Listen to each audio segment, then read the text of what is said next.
know you, I can't coach you very well. I can give you tips, I can give you generic advice, but whether you take it or really take it to heart and how much you trust me with that is really important. Are we recording? Oh, okay. So on the new website, it has places to book a complimentary consult is what it's going to be. And we're going to start changing over some of our language that we're using in here to instead of saying intros held, consults held.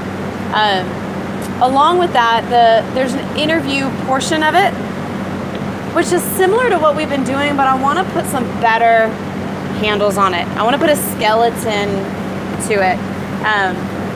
If you were to like come across skeletons, you wouldn't know who it was, right? Like you're walking through the woods and you come across a skeleton, like all of ours look the same, other than size, it's a little different. So the skeleton of every intro is the same, but the muscle and the bones and what it turns out to be looking like is going to be unique for every single person and that approach. And that's the art of doing a good consult, a good interview is learning what is unique about that person, what makes them tick, what they need from us, and being able to fill it. So Drew had a fabulous skeleton for that. I'm gonna turn it over to Drew to kind of go over some just like questions and a good way of thinking about it, and then bringing it full circle. Okay, so we've been doing this for a long time, having this pogo mentality, and it really, like, it's good at the same time. It limits our questioning, our line of questioning. I think we can do a better job of getting them to talk more. In the past, our intros have been a lot of us telling and being experts.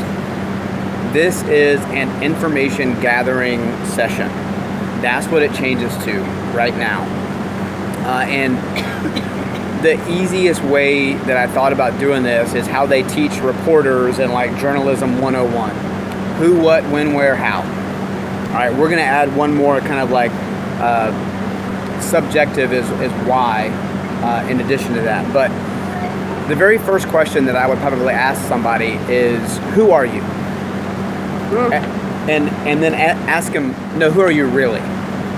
Like, if you could define yourself or classify yourself, tell me who you are. Tell me what you do. And that offshoot right there of who you are can go in so many directions. But instead of the pogo is learning something personal about them. Okay, are you married? Good, you've got something personal. But now I want to know, who are you? Like, who are you as a person? What makes you tick? Right? That question is like, you can talk about somebody for 10 minutes. Our focus is not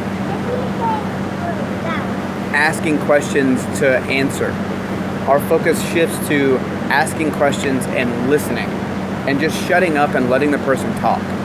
Because still, even though we might not sign that person, our goal is to still give them that best hour, 45 minutes, 30 minutes of their day. Right? Please understand, and you guys have permission, that some intros, some first days, some like coaching consultant sessions might not lead to movement-based activities.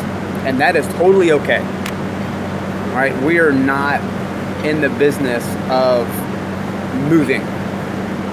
We're in the business of building relationships at session one. Now, granted, we all know that you can learn a lot about somebody by watching them move. However, you can learn more about them by listening to them talk. All right, so that first question of who are you really kind of sets the tone for the whole day. The next one is, what have you done up until now? What are the things that you like to do? All right, so what's worked in the past? What have you done that you've really caught fire with? What have you done in the past that you've enjoyed, that you've got results from? What are the things you like to do now?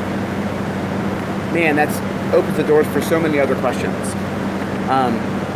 As opposed to in that pogo, that wasn't in there.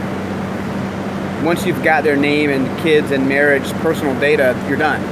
this question goes one layer deeper. And so now you're talking about if you did turn into a movement-based intro, you're going to learn, hey, I really hate running. Like, it is the bane of my existence because I've never been coached on to run. If you had them run on day one, that's a withdrawal from them. As opposed to just filling everybody with this baseline workout, run or row, and like, what if that's the stuff that they absolutely hate and you never ask them?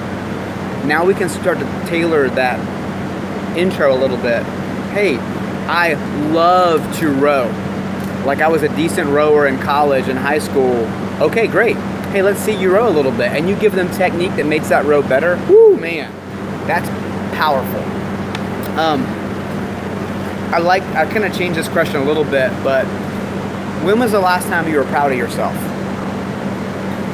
It kind of goes right along with what was the last thing you did that, you know, you got results from? When was the last time you were proud of yourself? And it might just be a conversation like, man, you know, I'm proud of myself for walking in the gym. Great, you can always ask why. Why did that make you proud right there? Because you're going to overcome the obstacles. All right, now that's the obstacle question from the pogo is, you know, what types of things make you happy? What types of things make you sad? When was the last time you were proud of not only yourself, but somebody else? You can automatically get a feel for their buyatu. All right, do they get encouragement from other people? When was the last time you were coached? That is a very cool question to ask. What is your expectation of a coach? Ask them that, and that puts the accountability piece right in their face. How do you want us to coach you? Because we don't know. Like, us putting you through squats and sit-ups and Tabata, like, and telling you, okay, great job, keep your chest up, might not be how they like to be coached, or they even respond to coaching. So we ask them now in the intro, like, how do you like to be coached? Which is great. I love this question. Where do you want to go? Open-ended. It can be life. It can be goals for our athletes. Hey, where do you want your body to go? What do you want your body to look like? How do you want to feel? And they're going to give you some very, very superficial answers. All right, that is the very first thing people give is superficial answers. Okay, I want to have six-pack abs. So immediately after they answer that question, you follow up with why. Why is that important to you? Why is six-pack abs important for you to have? Because that's going to dig a little deeper, and it's not just a vanity thing. You're going to find out why. Because I've never had them before, and I've always been self-conscious about my abs. I've always been self-conscious about taking my shirt off at the beach. Okay, now you're hitting the nail on the head. Right, so it's a body image thing. Not that we're going to ever say in an intro, oh, you have a body image issue. Like, we're going to go, okay, what else about that? But I'm asking who, what, when, where questions now. Those are the best open-ended questions because it doesn't give you an easy out. And there's a rule in question asking that we're going to establish is you can ask why in any line of questioning up to 3 times before it gets like you're being a dead horse. So like I asked Kaylee, hey, so her response was, okay, I want six-pack abs. Okay, well, my immediate response is why? And then she says, because I've never been happy with my body at the beach. Why? And she tells you that one, and then you get her one more chance to say why. Just to give her a little bit deeper, because, you know, you can ask why as many times as you want. And we all know, as like being around kids, that gets very annoying at about the 3rd one. And you can say, hey, I just want to know a little bit deeper. Like, why is that a big deal to you? And you can ask that about any line of questioning. Hey, who are you really? Okay, so what are they going to most likely say? Let me put Tana on the spot for a second. Because we talked about this last night for a little bit. All right, Tana, who are you? Who are you really? Deep answer? Deep tracks only. Yeah, let's just go, like, what's the first thing that pops in your head? Mom. Right, so why did you say mom first? Because of the hierarchy of importance, I think building them into good people is the most important job I can do. Holy crap. Now you have a lot of insight on why she's here to exercise. She's got to be healthy for her kids. That right there is amazing. Now we're going to go deeper. Okay, what's next on the hierarchy? What's next on the hierarchy for you? Like, but it's always going to be an open-ended question. I'm not doing this as a check off the box. It's Jessica. Oh, that's right. I'm not doing it as a check off the box for, okay, I asked her something personal, organizational, goal related, and obstacle related. It is a conversation. I am interviewing her for the newspaper, and I'm trying to learn about her so that we can do our job better. Right? We know it as POGO, but I want you to interview them. It is a motivational interview. Motivation is what you're going to stir up inside them. Right? So we're trying to get them to intrinsically motivate themselves to want to come back here day after day after day. And you do that through those simple questions. So now you've got, it's so much more open as far as the intro process goes. And I want it to be open. I don't want ever again to have 2 intros or 2 first days that are the same. It needs to be fluid. Because, and you guys have all coached a 9 o'clock class or been a part of that 9 o'clock class. You might have visions of a couple of scales and people are going to throw you curveballs. You might have 15 different scales in that class. Right? We've all been there. There's no 2 people that should be exercising exactly the same either. We need to be able to adjust their weights just like we adjust how we coach them.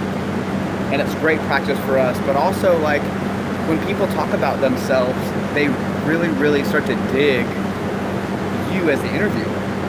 And the relationship status goes up tremendously from that.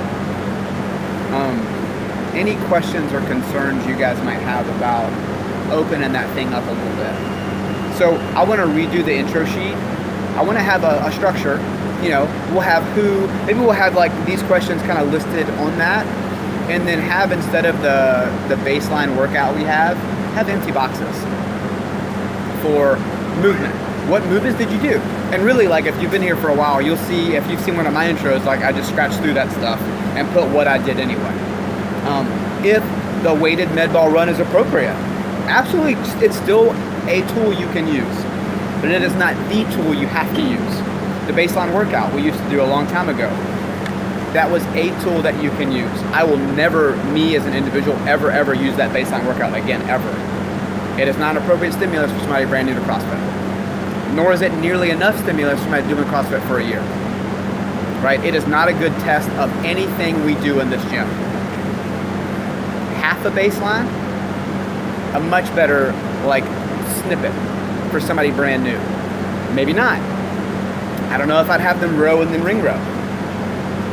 I don't know if I would have them do row, push-up, ring row combination. Too much. Definitely not Tabata squats ever again. Nobody's throwing up on our new intro process. We're not going to go hard enough to have them throw up. But we're going to dive into them enough where they want to come back. So you're anticipating that the consult only, like as a base, doesn't even include movement? Maybe not. But then, depending on the individual, like a small percentage probably might. I think some of our intros are going to be 30 minutes now instead of an hour. Because you might have unpacked a whole lot of stuff in 30 minutes, and you see that just relief come over their face. Be like, hey, let's just walk around the block for a minute. Let's go. Let me just walk with you for a minute. Let me just get you on the rower. Maybe 5 minutes on the rower. Let me do some technique stuff with you. Hey, great. Awesome. I think you would be awesome for PT. Because this is still a sales appointment. All right? Please do not mistake the intro as a free, superfluous service that we're offering. No, I'm selling them on coming to the gym. And they should expect to be sold to. It is still a sales appointment. I'm still going to show them what we can do for them. However, yeah, we're gonna give them something first. It's like with a consultation, you're gathering information to tell them what the best option is for them. Yeah, and it's always the best for them is the best way to put that. Exactly. This is the best thing for you right now is to do PT. This is the best thing for you right now is to do a small group fundamentals. The best thing for you to do is come in and try a class and have me ghost you. Like, you have options now. There's not one right or wrong answer for us. I really like the PT first model. I love suggesting a couple of times to come in and let me see you move a little bit more than this. But just between us and I guess YouTube is, I'm tired of pouring into people with expert exercise knowledge and not getting anything in return for it. Interview is great, the conversation you can have with anybody, but as soon as I become an expert and give them something and give them something they've never gotten before with exercise and knowledge, I think we need to be making some money off of that. A PT session. Intro is not a PT session. If that's what they want, they're going to pay for it. If that's what the expectation is, they're going to pay for it. Same thing with our current athletes. This is a stigma we got to change. I'll go ahead and shut this off for a second.